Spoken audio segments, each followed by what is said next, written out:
नमस्कार, news one India देख रहे हैं आप। आपके साथ मैं धर्मराज सिंह।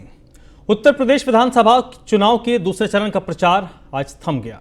14 फरवरी को यूपी के 9 जिलों की 55 सीटों पर वोट डाले जाएंगे। दूसरे चरण में यूपी के 9 दिग्गजों की साख दांव पर है। शाहजहांपुर में सुरेश खन्ना, रामपुर में आजम खान, स्वार में अब्दुल्ला आजम, नकुड़ सीट से धर्म सिंह सैनी, योगी सरकार के महिला मंत्री गुलाब देवी चंदौसी से मैदान में है, आंवला से धर्मपाल सिंह और अमरोहा से महबूब अली मैदान में है। जिन जिलों में वोटिंग होगी उनमें बिजनौर, अमरोहा, मुरादाबाद, रामपुर, बरेली, शाहजहांपुर, बदायूं, सहारनपुर और संभल शामिल हैं।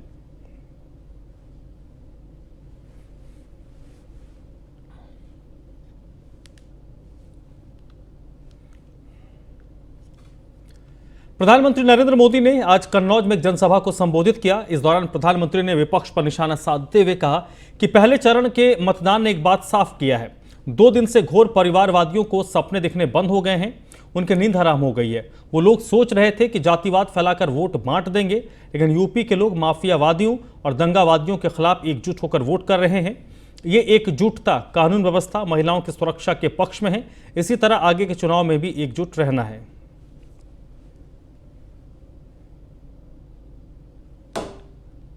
कि किसकी सरकार बनेगी या किसकी सरकार नहीं बनेगी,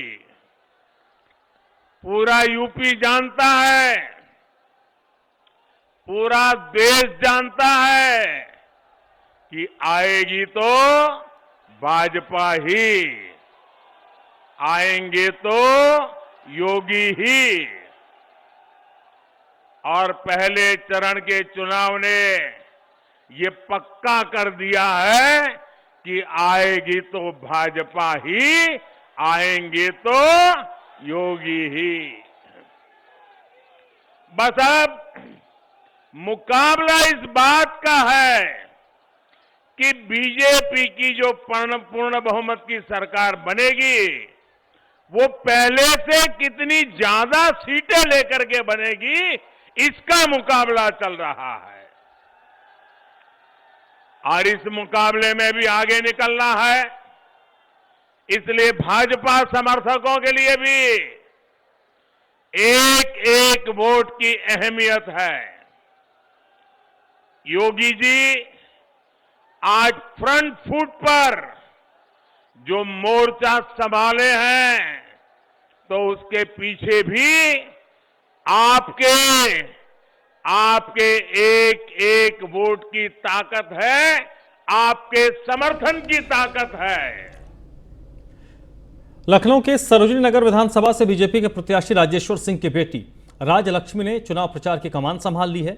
राजलक्ष्मी ने विधानसभा के कई गांवों में अपने पिता राजेश्वर सिंह के समर्थन में वोट मांगा और बीजेपी को वोट करने की अपील की। राजलक्ष्मी ने कहा कि बीजेपी अकेली ऐसी पार्टी है जो सबकी बात करती है।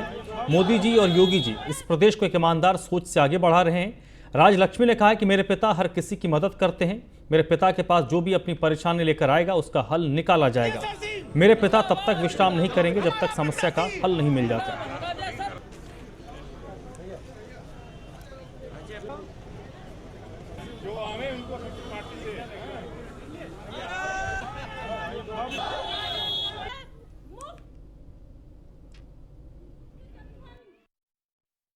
उत्तर प्रदेश के अंदर जब टिकट का बंटवारा हो रहा था, जब राजधानी लखनऊ पर सबकी निगाहें टिकी थी, उस समय सबसे हॉट जो सीट मानी जा रही थी वो थी सरोजिनी नगर सीट। तमाम दावेदार थे, पूर्व मंत्री जो रहा विधान से विधायिका रही वो दावेदार थे, उनके पति दावेदार थे। लेकिन भारतीय जनता पार्टी ने एक अधिकारी जो रहे पूर्व में ज्वाइंट डायरेक्टर ईडी के रहे हैं राजेश्वर सिंह जी, उन पर भरोसा किया। हालांकि वो अपना चुनाव प्रचार कर रहे हैं, लेकिन उनके पारिवारिक लोग भी इस समय चुनाव प्रचार कर रहे हैं। उनकी बेटी हैं राजलक्ष्मी जी, जो एक भतीजी हैं संभवी जी, दोनों लोग प्रचार करने निकली हैं। राजलक्ष्मी, आपके पिता सर्विस में रहे हैं, अब राजनीति में आ रहे हैं, कोई बदलाव उनके अंदर देख रहे हैं आप लोग? बदलाव नहीं बदला, उनका स्वभाव जब से वो नौकरी में आए, यानी कि 1996 में, तब से उनका स्वभाव यही रहा है। वो इस नौकरी में आए थे लोग जनता की सेवा करने के लिए, और राजनीति में उतरे हैं जनता की सेवा करने के लिए। अगर आप सब राष्ट्र की बात करते हैं और इस ज़मीन को अपनी माँ के प्रति दिल में रखते हैं, तो फिर राजेश्वर सिंह ही आपके विधायक होने चाहिए, क्योंकि वो भी, उनका भी यही स्वभाव है और कमल को वोट मिलना चाहिए। ये हमारे मान्यता है और हम जानते हैं कि हमारे पिता सबकी उम्मीदों को पार करेंगे और यहाँ के विधायक बनेंगे। राजा लक्ष्मी का बड़ा सिंपल सवाल है कि जो राजनेता होते हैं, जो प्रॉपर राजनीति करते हैं, उन पर एक कहीं ना कहीं आपराधिक छवि का एक दाग लगा रहता है। लेकिन पिताजी आपके हैं जो ऐसी जगह से आए, उन्होंने अपराधियों को जेल भेजा। तो जब आप कैंपेनिंग के लिए जा रही हैं तो इन चीज़ों को दिखाई पड़ रहा है, मान लो जनता को इसका प्रभाव पड़ रहा है? जी, पड़ता तो होगा ही। हम तो ज़्यादा देख नहीं पाए हैं अभी तक, पर जितना हमने देखा है कि जुनून है हमारे पिता का और उन पे आज तक टचवुड किसी का कोई अपराध का मुकदमा नहीं दर्ज है। और यही उनकी एक चीज़ है जो हमेशा चमकती है और यही चमकनी चाहिए कि वो एक सच्चे आदमी हैं, नेक आदमी हैं और जनता की हमेशा सेवा करते रहेंगे जब तक उनकी अंतिम सांस ना हो। स्वाभाविक जी साथ में हैं। मैम, आपके चाचा जी हैं, आप भी कैंपेनिंग कर रहे हैं उनके लिए। एक होता ना कि राजनेता फैमिली से आते हैं, उनका परिवार में हमेशा रहता है कि कैसे करना है, लेकिन आप इस बैकग्राउंड से नहीं हैं, तो आपके लिए कितना मुश्किल लग रहा है? मुश्किल तो एकदम नहीं है। हमें हमेशा से बताया गया है कि आप चाहे ब्यूरोक्रेसी में जाओ, चाहे आप राजनीति में जाओ, आपका एक ही गोल होना चाहिए, वो है समाज सेवा। तो हमारा इतना डिफरेंस नहीं मेकर है, क्योंकि जब चाचा पुलिस में थे तभी वो इसी तरह से लोगों की समस्याओं को सुनते थे, उनका समाधान निकालते थे। आज भी वो वही करेंगे, बस खाकी से खादी में करेंगे। पहले खाकी पहन के करते थे, अब खादी पहन के करेंगे, यही एक डिफरेंस है। और पारिवारिक जो पृष्ठभूमि आप लोगों की है, जहाँ तक जानकारी है, अधिकारी घर में ज़्यादा हैं, नेताओं से काफ़ी दूरी रही है। जब लोगों को भी जा रहे हैं तो कैसा रिस्पांस मिल रहा? और सबसे बड़ा सवाल है महिला सुरक्षा को लेकर के, क्योंकि योगी जी लगातार कहते हैं महिलाओं को सुरक्षित किया। आप महिला हैं, तो उनके लिए आप क्या बेहतर तरीके से? हमारे फैमिली में बहुत ज़्यादा महिला सशक्तिकरण की बात होती है। हमारी दादी उस ज़माने में मास्टर्स करी हुई हैं, तो हमारी फैमिली बहुत ही ज़्यादा महिलाओं को हर चीज़ में सुरक्षित करना चाहती है, उनका हर चीज़ में उनको एम्पावर करना चाहती है। तो वही अब जो हम लोग की फैमिली का है, वही हम लोग चाहते हैं कि पूरे उत्तर प्रदेश भी हमारा परिवार हो गया है। वही हम चाहते हैं कि हर घर की बेटी आगे बढ़े, आगे करे, कोई भी बच्ची घर से बाहर निकलने के पहले डरे नहीं कि अपराधी उनको कुछ करेंगे, कोई दुष्ट कुछ आएंगे। तो बस हम यही चाहते हैं कि सुरक्षित रहें, सबका एजुकेशन अच्छा हो एंड उत्तर प्रदेश की हर बेटी बहुत आगे बढ़े। एक सवाल, आखिरी सवाल आपसे। अक्सर देखते हैं हम लोग फील्ड पे रहते हैं, चुनाव होता है, जो चुनाव फैमिली लड़ रही होती है, वो चुनाव प्रचार के लिए शहरी क्षेत्र चुनते हैं, आपने ग्रामीण क्षेत्र चुना, ऐसा क्यों? हमें जो भाजपा पार्टी ने दिया गया वही हमने बहुत खुशी चुना है। जो हमें इतना फर्क नहीं पड़ता है शहरी हो या ग्रामीण जगह, हमें उत्तर प्रदेश को आगे लेके जाना है। तो जो भी हमें दिया जाएगा हम बहुत खुशी करेंगे और हम लोग को सरोजनी नगर को सर्वोत्तम नगर बनाना है, बस हमारा यही वो है। निश्चित तौर पर जो पारिवारिक लोग थे, बेटी हैं राजेश्वर सिंह जी की, साथ में भतीजी भी हैं, साफ तौर पर कहना है हम लोग राजनीतिक पृष्ठभूमि से नहीं हैं, लेकिन राजेश्वर सिंह जी का जो इतिहास रहा है, उन्होंने तमाम अपराधियों को जेल के पीछे भेजा, सलाखों पीछे तमाम इनकाउंटर्स किए हैं, और वही चीज़ अब भूमिका अब अपनी जनता के लिए निभाएंगे, जनता के लिए बेहतर करने की कोशिश करेंगे। लखनऊ से न्यूज़ इंडिया के लिए अश्विनी कुमार सहयोगी समीर कनकी के साथ। वह न्यूज़ वन इंडिया से बीजेपी के प्रत्याशी राजेश्वर सिंह ने भी बातचीत की है। नगर विधानसभा से राजेश्वर सिंह जो पूर्व में ईडी के ज्वाइंट डायरेक्टर रहे, उनको प्रत्याशी बनाया गया। उसके बाद लगातार प्रचार का काम जारी है। सर, कितना जन समर्थन मिल रहा है लगातार प्रचार? अपार जन समर्थन मिल रहा है और जो जैसा मैंने कहा 1 लाख से ज्यादा से यहाँ भारतीय जनता पार्टी चुनाव जीतेगी। सर, लगातार अपराधियों को लेके, कानून व्यवस्था को लेकर सरकार अपना दम भरती है।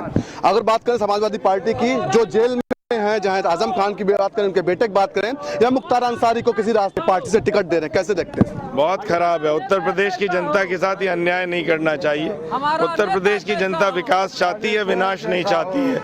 इन अपराधियों को राजनीति में लाके, इन माफियाओं को राजनीति में लाके ये उत्तर प्रदेश का विकास नहीं, समाजवादी पार्टी उत्तर प्रदेश का विनाश करना चाहती है। निश्चित तौर पर हमारे साथ राजेश्वर सिंह जी थे, जिनके साथ तौर पर कहना है अपराधियों को समाजवादी पार्टी अब टिकट देकर के कहीं ना कहीं उत्तर प्रदेश का गलत रास्ते पर ले जा रहे हैं। लखनऊ से न्यूज़ इंडिया के लिए अश्विनी कुमार सहयोगी समीर कनकी। सहारनपुर के बेहट में ब्राह्मण और त्यागी समाज के सैकड़ों लोगों ने प्रबुद्ध सम्मेलन किया, जिसमें मेरठ से बीजेपी एमएलसी श्रीचंद शर्मा मौजूद थे। एमएलसी श्रीचंद शर्मा ने न सिर्फ नाराज ब्राह्मण और त्यागी वोटर्स को साधने का काम किया, बल्कि बीजेपी शासन में हुए विकास कार्यों का भी बखान किया। मौके पर मीडिया से बातचीत में एमएलसी श्रीचंद शर्मा ने कहा कि ब्राह्मण समाज ने हमेशा हिंदू समाज का मार्गदर्शन करने और राष्ट्रहित को सर्वोपरि माना है। आज राष्ट्रहित के मुद्दे पर बेहट विधानसभा क्षेत्र के ब्राह्मण और त्यागी समाज ने बीजेपी प्रत्याशी को समर्थन देने का ऐलान किया है। इसके साथ ही कहा कि प्रधानमंत्री और मुख्यमंत्री के कार्यों को देखकर लोग एक तरफ बीजेपी के साथ हैं, वह किसानों को लेकर उन्होंने कहा कि बीजेपी ने हमेशा किसानों के हित में काम किया है, इसलिए कोई भी किसान बीजेपी से आज नाराज नहीं है।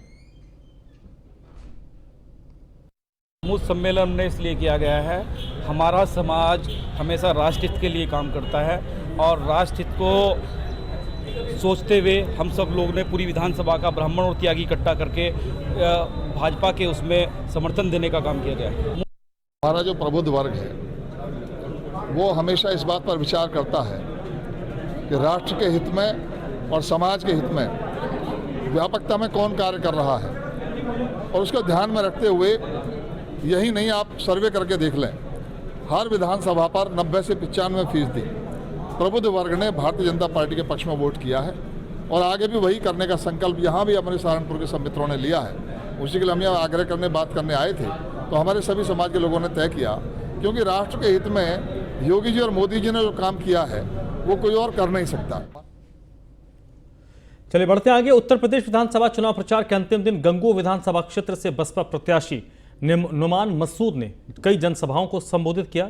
इस दौरान दलित और मुस्लिम मतदाताओं द्वारा आयोजित जनसभाओं में बसपा प्रत्याशी नुमान मसूद ने समर्थकों में काफी उत्साह नजर आया। वहीं बसपा प्रत्याशी ने इन मतदाताओं को लुभाने के लिए कई वायदे भी किए। नुमान मसूद ने कहा कि वो इस बार इस विधानसभा को बड़े अंतर से जीतने वाले हैं और उनके मुकाबले कोई भी प्रत्याशी टिक नहीं पाएगा।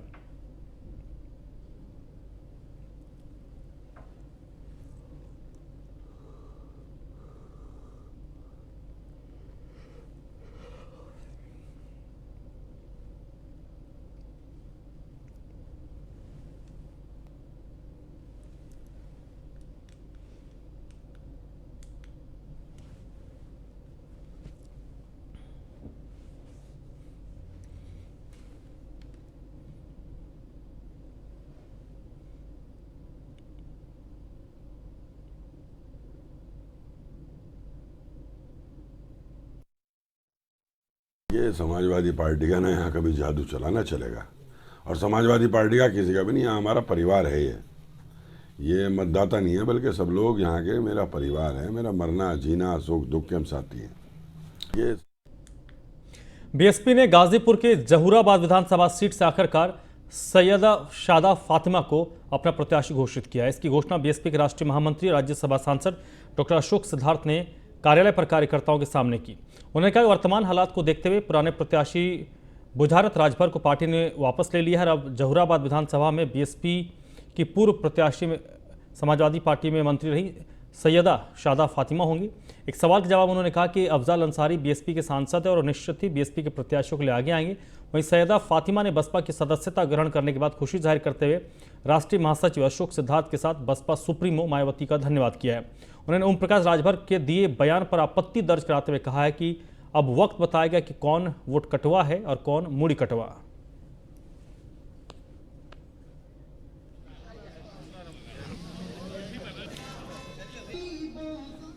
गाजीपुर जिले के जहूराबाद विधानसभा सीट से समाजवादी पार्टी की में पूर्व में सरकार में मंत्री रही शादा फातिमा को बसपा ने अपना उम्मीदवार बनाया है। ओम प्रकाश राजभर का ये जो क्षेत्र है ये उनका मजबूत गढ़ माना जाता है जहूराबाद,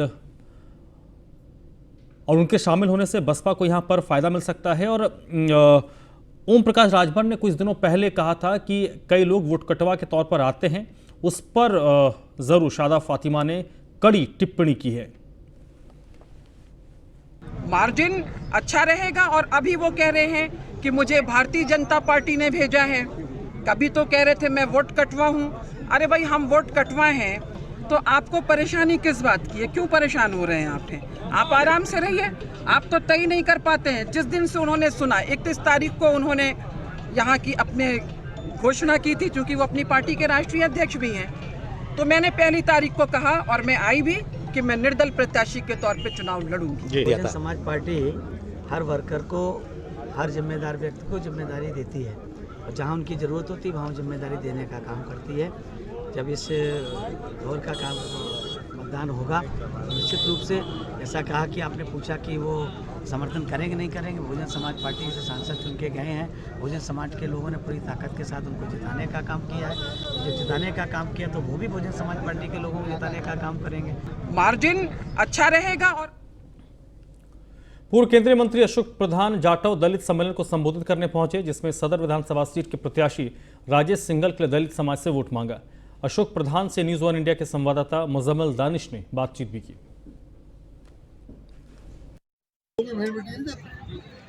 हिंदुओं की बहन बेटी जाती है, स्कूल जाती है, कॉलेज जाती है, सब जगह जाती है। ऐसा कुछ नहीं है। बुरी नजर रखने वाले तो सबको देखेंगे, लेकिन सच ये है कि ऐसा कुछ है ही नहीं। और ये बहुत बड़ी बात है कि आप ये मान के चलो कि योगी जी की सरकार में कोई किसी बहन बेटी का चेहरा बुरी नजर से नहीं देख सकता। बना लिया है बीजेपी ने, दलित समाज का काम किया, माननीय नरेंद्र मोदी जी ने, माननीय योगी जी ने काम किया है दलित समाज के लिए, और दलित समाज इस बात को महसूस कर रहा है। दलित समाज का नौजवान आज जो बच्चा है वो महसूस करता है कि हाँ, अगर हमें कहीं वोट देना तो वहाँ देना है, और कहीं वोट देने का फायदा नहीं। देखिए, समाजवादी पार्टी को वोट दे नहीं सकता, उसका कोई मतलब नहीं है। और जहाँ तक सवाल बीएसपी का है, बीएसपी में कुछ रखा नहीं है, सब कुछ खत्म है, वो अपना वोट खराब करेगा नहीं। अब तो केवल एक ही चीज़ रह गई है कि कहाँ भला हो सकता है, देश का भला कहाँ हो सकता है, समाज का भला कहाँ हो सकता है, डेवलपमेंट कैसे हो सकती है, कैसे विकास हो सकता है, विश्वास कैसे सरकार जीत सकती है, उसको सामने रखते हुए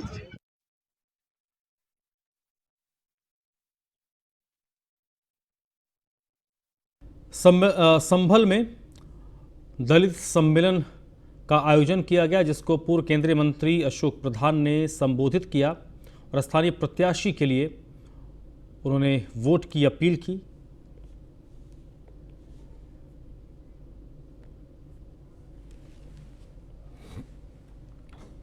अलीगढ़ में कर्नाटक हिजाब मामले में अब अखिल भारत हिंदू महासभा भी कूद पड़ी है। हिंदू महासभा ने प्रधानमंत्री के नाम एक ज्ञापन अलीगढ़ के जिलाधिकारी को सौंपा है, जिसमें उन्होंने मांग की है कि किसी भी संस्थान को मजहबी पहनावे से दूर रखा जाए।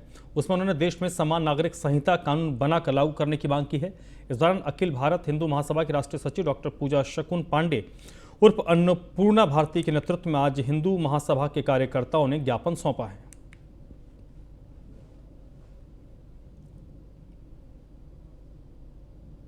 जिस तरीके से हिजाब का मुद्दा गरमाया जा रहा है कुछ राजनीतिक लोगों द्वारा, दलों द्वारा, तो ऐसे में ये बहुत ज़रूरी हो जाता है कि हम लोग अपनी नैतिक जिम्मेदारी को समझते हुए समान नागरिक संहिता की बात करें, क्योंकि समान नागरिक संहिता ही एकमात्र उपचार है इस देश में इस तरीके की रूढ़वादिता को ख़त्म करने के लिए।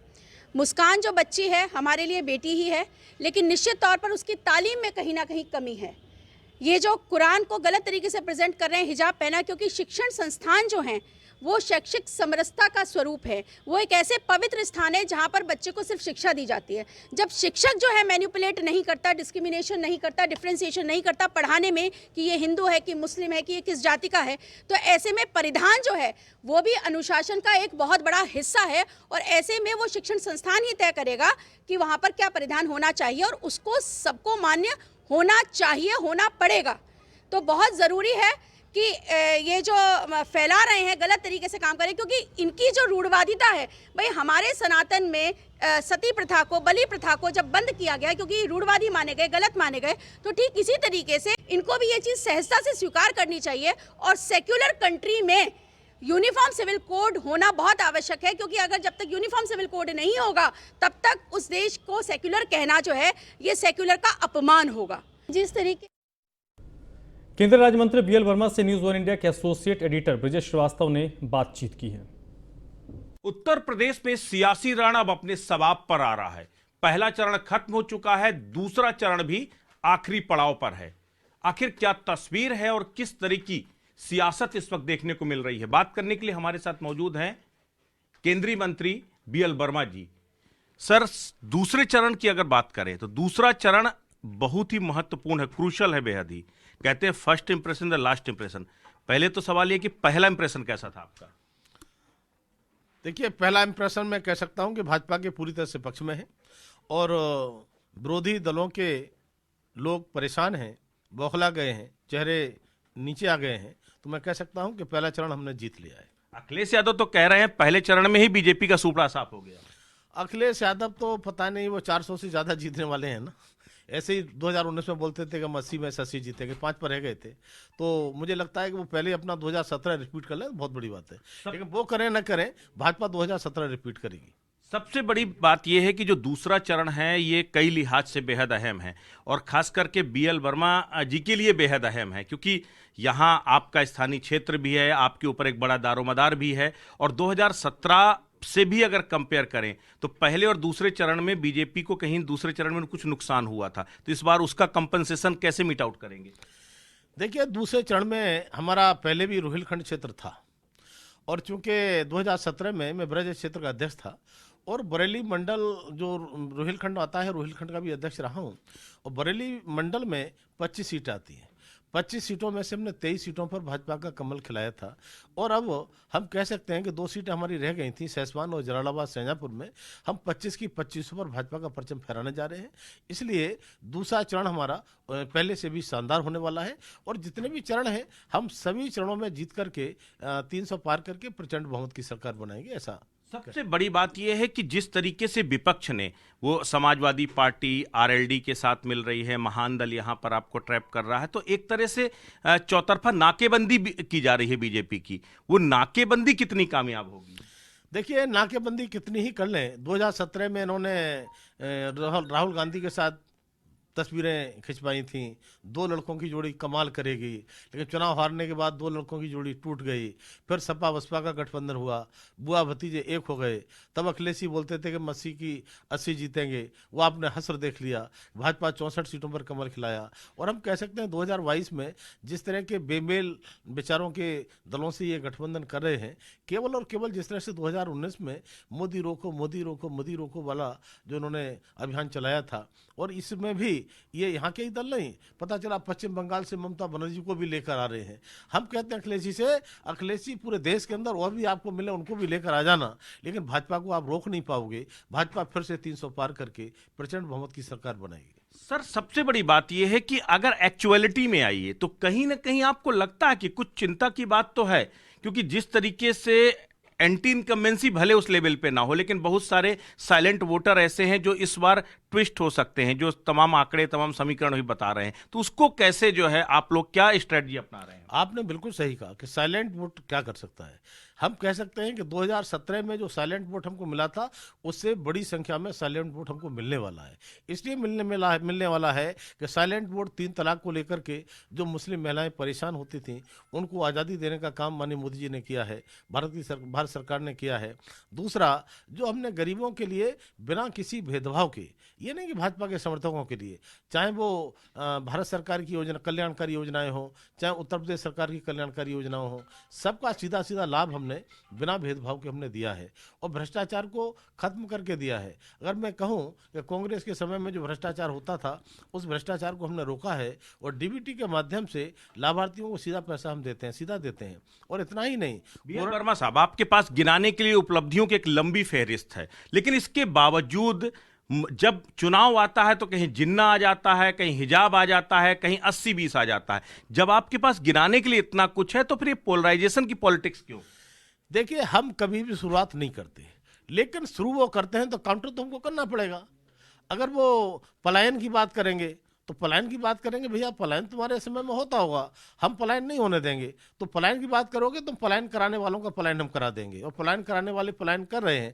इसी तरह से चाहे वो हिजाब की बात हो, चाहे अन्य जो बात आप कहते हैं, हमने कभी मुस्लिम तुष्टीकरण या किसी भी तुष्टीकरण की बात नहीं की। ये अखिलेश यादव जी से पूछो कि वो तो कब्रिस्तान की दीवारें बनाते रहे हों, लेकिन हम तो सभी की दीवारें बराबर बनाना चाहते हैं, सबको बराबर सम्मान देते थे। यहाँ तक कि अगर हमने कोरोना काल से लेकर के अब तक अगर सबको राशन दिया है तो सबके लिए दिया है, और राशन हमने एक बार नहीं 2 बार देने का काम किया है।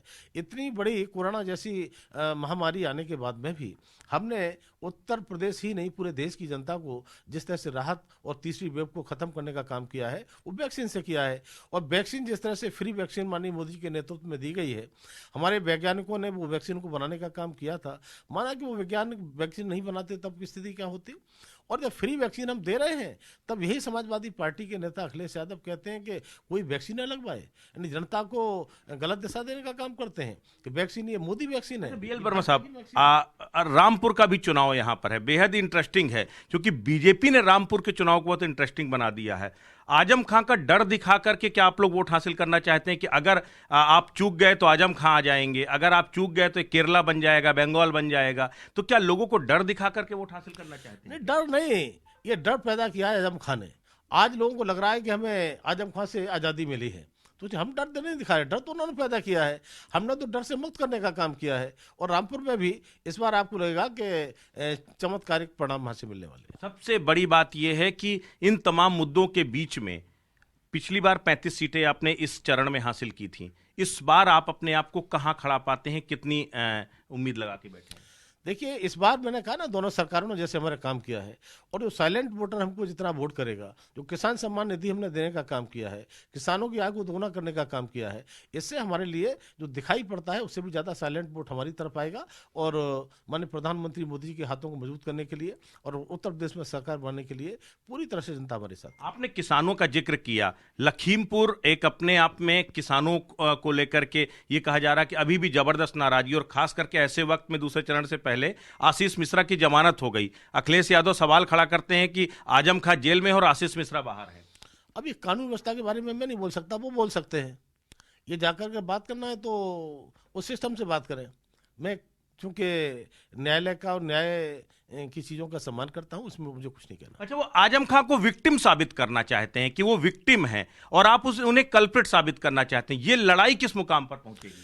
देखिए, आजम खां का नाम ले लेकर के ये वही ध्रुवीकरण की राजनीति करना चाहते हैं, लेकिन मैंने कहा भाजपा सबको न्याय और सबके लिए सबका साथ देना चाहती है, और माननीय मोदी जी का नारा है सबका साथ, सबका विकास, सबका विश्वास और सबका प्रयास। हम उस पर काम करते हैं। हम कभी ध्रुवीकरण की राजनीति पर काम नहीं करते हैं, कभी भेदभाव की राजनीति नहीं करते हैं, कभी चेहरा देकर के हम लोगों को सेवाएं नहीं देते हैं। हम सभी के लिए समान रूप से, और इस देश के यशस्वी प्रधानमंत्री कहते हैं कि मैं पूरे देश के 135 करोड़ लोगों का मैं प्रधानमंत्री हूं, प्रधान सेवक हूं, और उसी दृष्टि से वो काम करते हैं। सर, आखिरी सवाल, ये साख और सत्ता बचाने की लड़ाई है या फिर बहुत कुछ साबित करने की?